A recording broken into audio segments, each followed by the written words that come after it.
So this one time, I ruined somebody's faith. I ain't even mean to do it. It was an accident. I'm a weird kid sometimes. So what had happened was, right, I was at this party in Hollywood, and I don't go to a whole lot of Hollywood parties. I just want some food. You know what I mean? Like, that's all. I don't.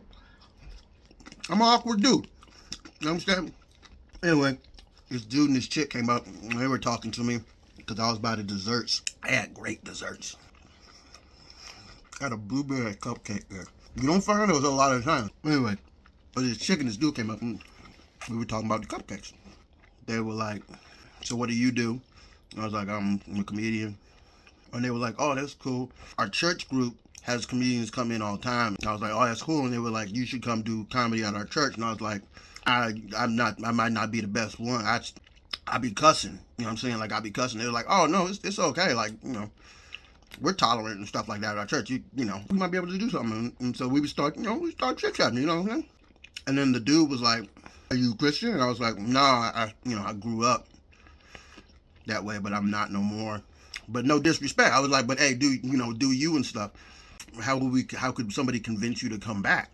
I don't want to talk about this. You know what I mean? Not because like I'm afraid to, nothing. This isn't interesting to me. There's cupcakes. Look at all these desserts. And it's free. It's free desserts. So I didn't want to talk about it, is what I'm trying to say. Like, what would convince you? Like, what would convince you? If you weren't Christian, what would convince you to be one? And then he kind of like, well, I mean, that's a good, Then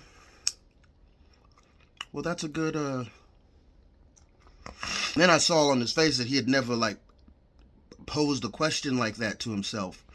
And then I was like, I don't want to be here during somebody's existential crisis that I did not mean to cause. I was just saying something to get I just wanted it off of me. I just wanted the conversation to go away. And then he sat in the corner for a long time by himself. Like people would try and come over to him and he would just like shoo them away, and then he would sit there and he would look at his phone sometimes, but then he would just go back to sitting, staring at nothing. I feel bad, man. I didn't mean to rock you like that. If you out there, I did not mean to rock you like that. I was just high and nervous. Okay, that's all that was. It wasn't me trying to ruin nothing for nobody. My bad.